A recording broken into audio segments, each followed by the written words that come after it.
Muito bem, segundo bloco, painel Lagoas, e com ele, Tenente Coronel, presidente da SOMAL, Coronel Paes, né? Realmente traz uma tranquilidade na entrevista. Agora vamos relatar sobre a questão da Previdência, sobre a questão da padronização dos carros oficiais ou dos carros da Polícia Militar, que tem várias cores, hein? Você vai explicar. E a questão da Lei 4363, o que tem por trás de tudo isso. Vocês estão lutando por uma causa justa. Coronel, Tenente Coronel, presidente da SOMAL, Paes. Vamos falar sobre a Previdência. É um assunto meio delicado, porque isso mexe, às vezes, com o bolso. Mexer com o bolso é complicado. A questão da Previdência, para quem, os que estão na ativa e os que estão inativos. Como é que está essa situação?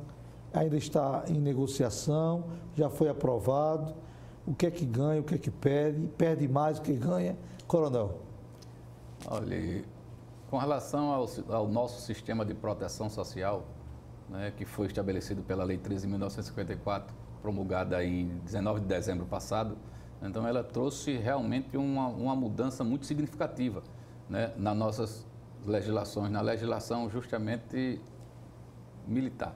Né? Então trouxe diferenciações que até outrora a gente era tratado justamente como se fosse servidores públicos, regido pela lei previdenciária. Por isso que a reforma da Previdência que veio para os servidores civis, né, para os militares estaduais e militares federais, é o sistema de proteção social, uma das alterações daquele decreto que nós tínhamos falado logo no início, do 667, onde vinha essa previsão.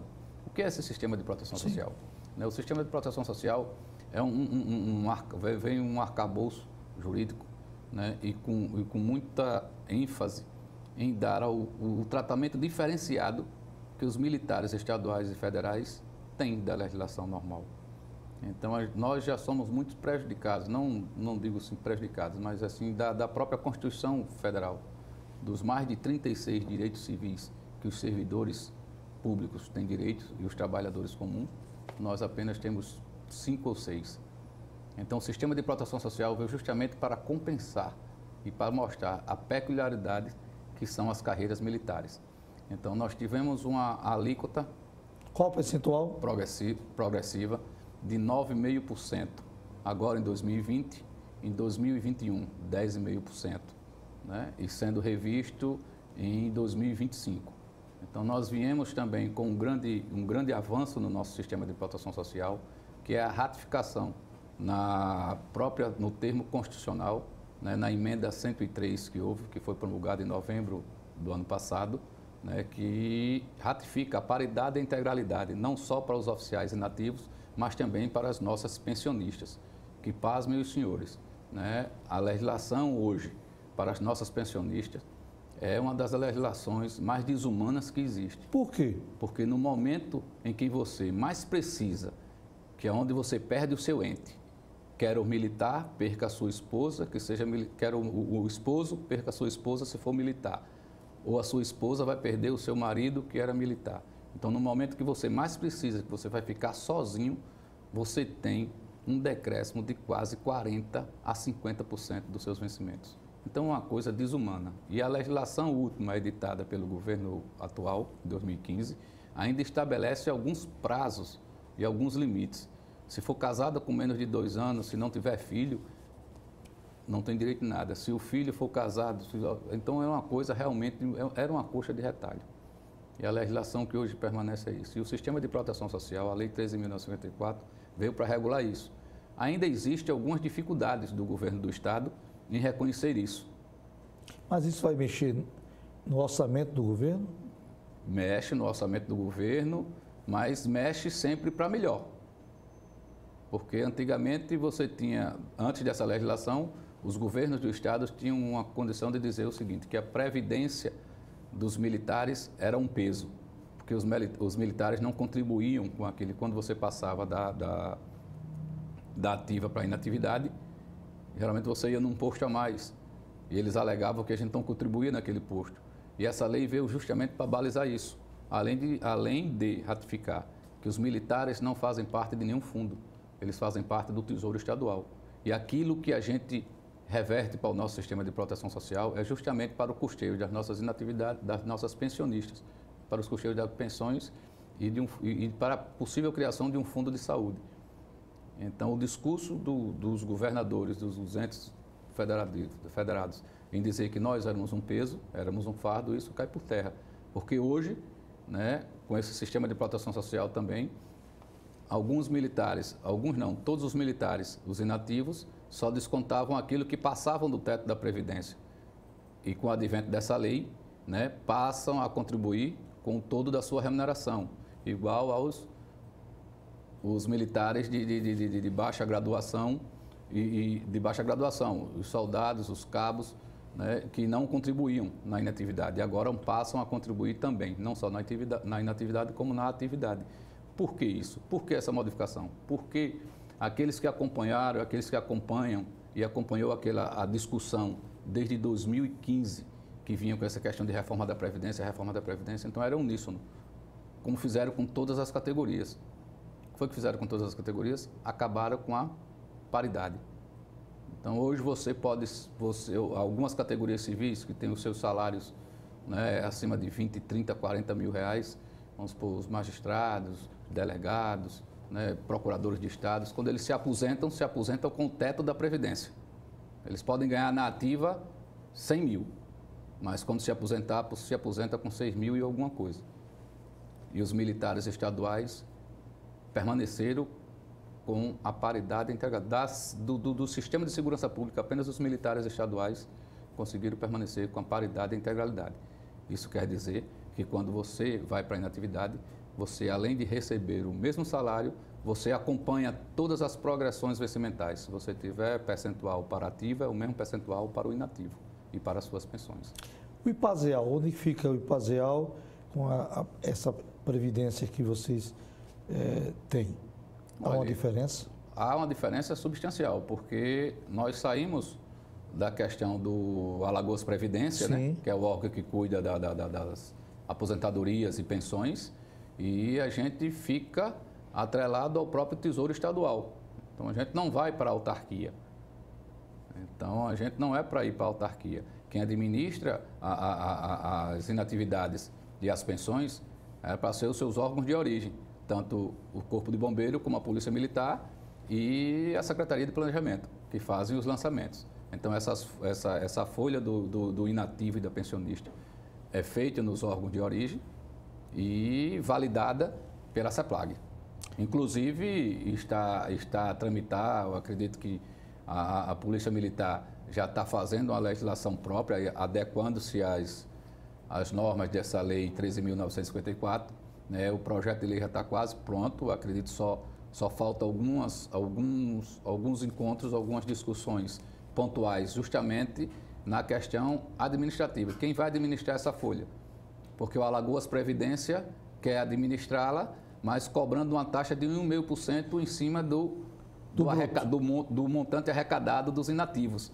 E é uma soma considerável. E os comandos e as instituições podem fazer isso com a mesma expertise que fazia outrora, sem esse gasto para o Estado. E essa luta aí de braço, quem vence? Essa briga? Espero que quem vença o bom senso.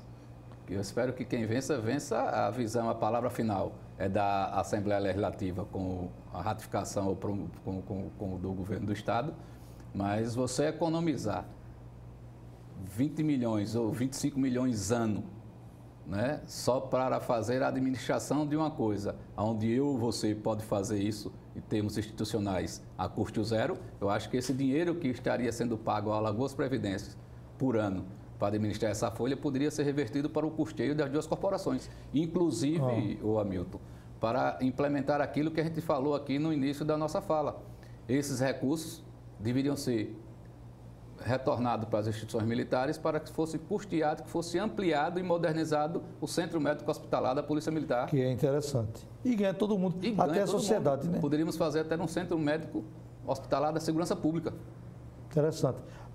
Qual a conversa, o diálogo com a Casa Tavares Baixo, a Assembleia Legislativa do Estado de Alagoas, os 27 deputados? A SOMAL já fez algum requerimento sobre essa questão que o senhor falou?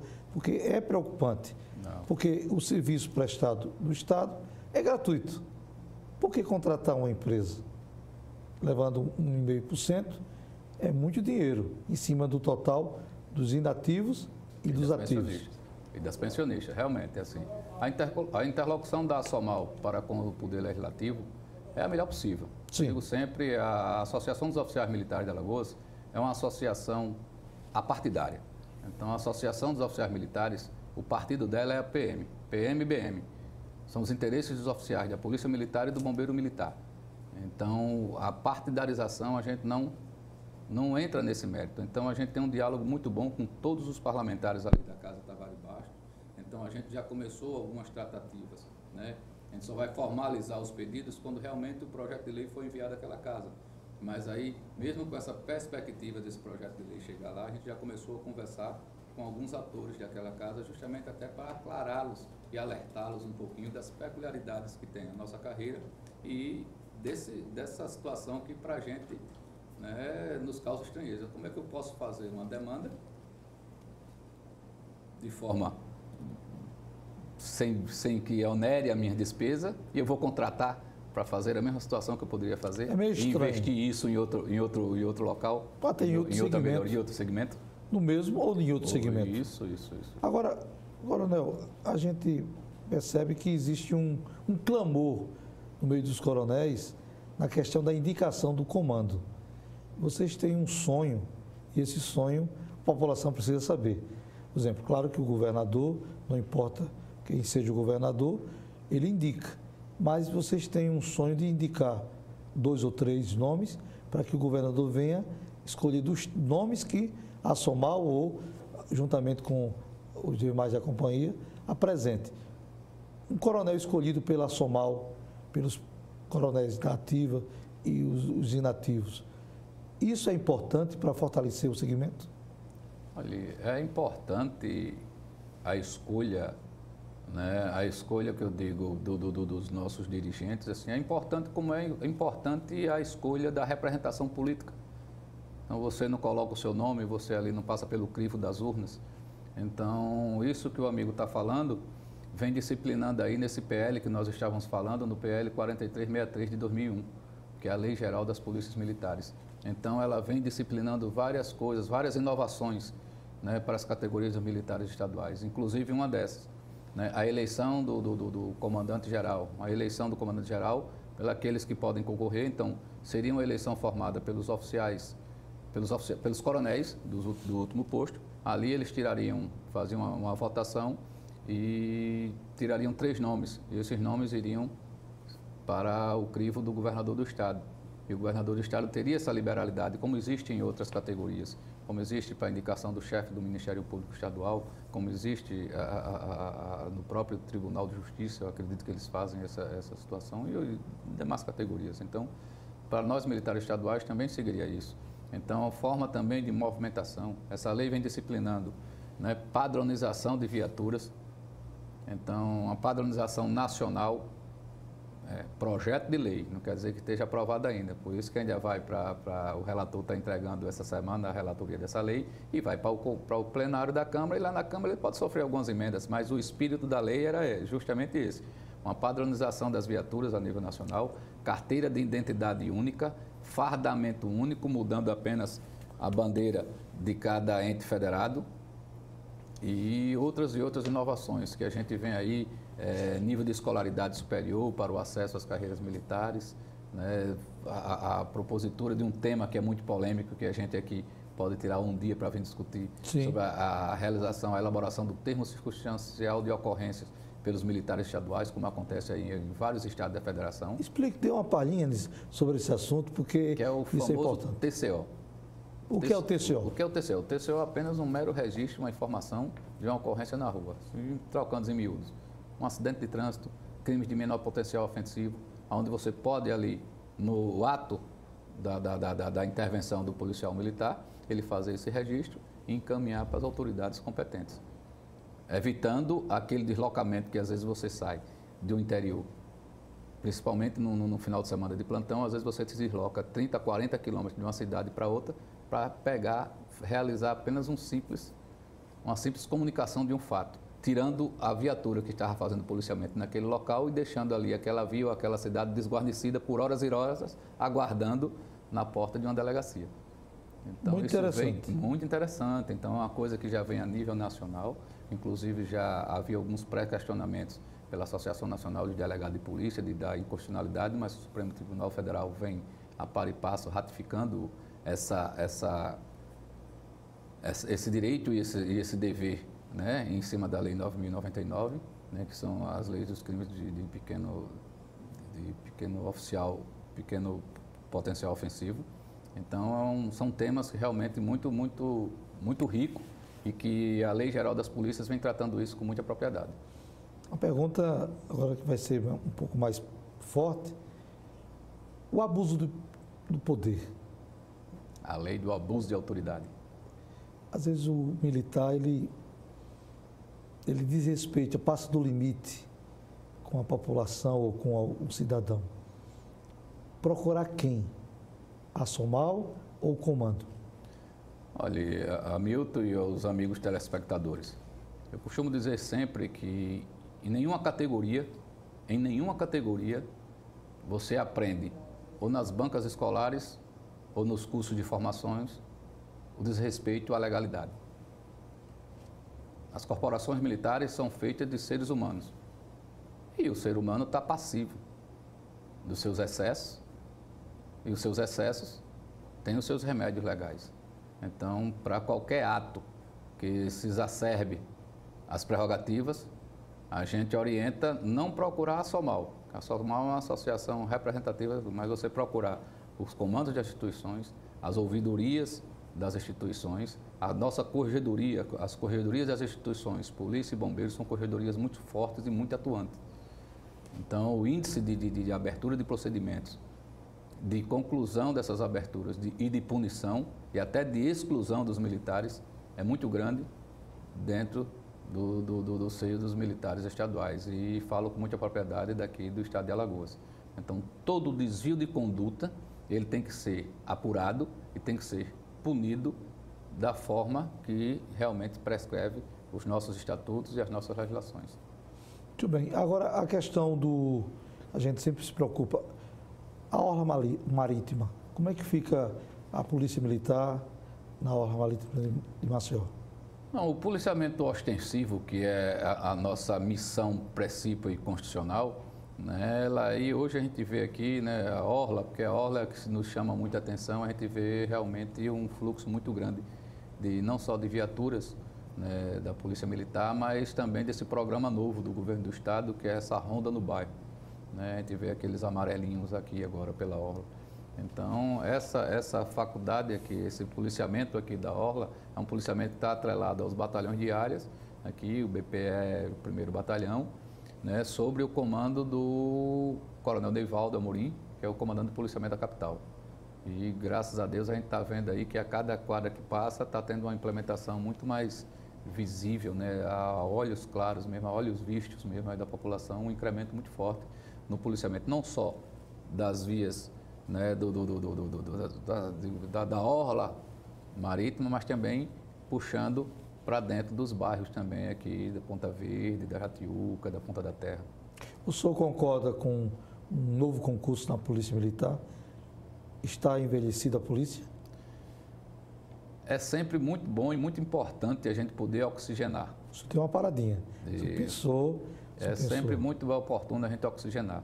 Eu acredito que hoje nós temos um déficit muito grande. Né? São quantos militares? Nós temos hoje um quadro previsto, né, de mais de 12 mil homens previstos. E nós temos um existente de pouco mais de 8 mil, com esse último concurso agora. Mas da mesma forma assim, que entra, a evasão é muito maior.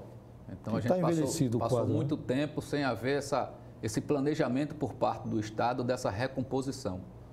A Polícia Militar sempre mandando as suas demandas, mas aí você, para um concurso público, você depende muito, né, da consciência e do crivo do chefe do Executivo, para poder fazer essa recomposição de efetivo.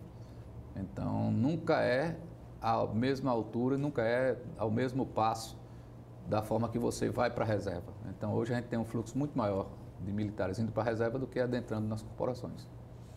Muito bem. Nas suas considerações finais, o que é que o senhor enxerga desse momento delicado do Brasil, muito delicado? A gente percebe que o mundo também sentiu, né? Não foi só o Brasil.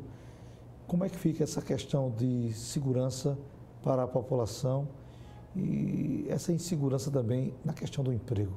O desemprego realmente desencadeou e assaltos, violência, e a gente começa a se preocupar, não tanto em Alagoas, mas nas grandes metrópoles, a gente percebe a inquietação. Assim, o aumento da violência, né, e principalmente a gente vê agora nesse ano que estamos vivendo, né, com essa pandemia, né, vários postos de emprego fechados, o comércio que ficou parado por mais de 60 dias, mais de quase 90 dias. Então, o desemprego foi muito forte, né, as oportunidades do ganho foi muito prejudicado para aquele que realmente depende do assalariado, do funcionário da iniciativa privada. E tende-se a um crescimento muito vertiginoso da violência. Você tem aqueles delinquentes contumazes, aqueles que, independente de pode ganhar até 1 milhão, mas eles vão fazer o delito, mas você tem aqueles que, às vezes, por uma falta de perspectiva, num ato de desespero, parte para uma medida extrema. Então, a gente vê isso com muita preocupação e no momento que nós estamos passando, né, tá às vésperas de um pleito eleitoral, aí a gente aqui faz essa recomendação não só aos nossos associados, mas ao telespectador aí. Analise, veja, né? Não venda seu voto, né? Tenha uma consciência do que vocês estão vendo, né? Tem aí vários candidatos a vereadores, vários candidatos a prefeito. Então faça a sua autoanálise de cada um. Vote pela sua consciência, porque os reflexos de um voto mal dado, a gente sofre por muito tempo. E o reflexo de uma cidade mal administrada, de um gestor descomprometido com as causas sociais e com as causas da população, é muito danoso para todos nós. Vocês já fizeram reuniões para a questão da eleição? Estamos nos interiores e na capital? Uma preocupação nossa, a gente está agora, né, promovendo algumas conversas com os pré-candidatos melhores posicionados nas últimas pesquisas, né, e a gente inicia uma roda de conversa com o candidato João Henrique Caldas, né, posterior o candidato Alfredo Gaspar de Mendonça, e a gente finaliza com o candidato Davi Davino Filho.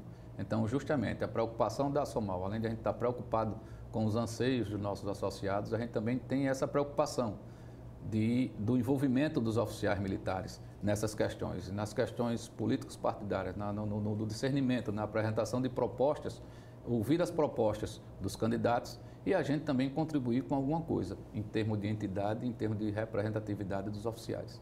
Quero aqui agradecer a presença do Tenente Coronel Paes, presidente da Somal, que representa um segmento muito importante dos oficiais militares do Estado de Alagoas. Muito obrigado, não vai ficar nessa só entrevista, né? É um parceiro do Painel Alagoas e acreditamos no viés social com a segurança pública. Um grande abraço, a avaliação é sua. Painel Alagoas.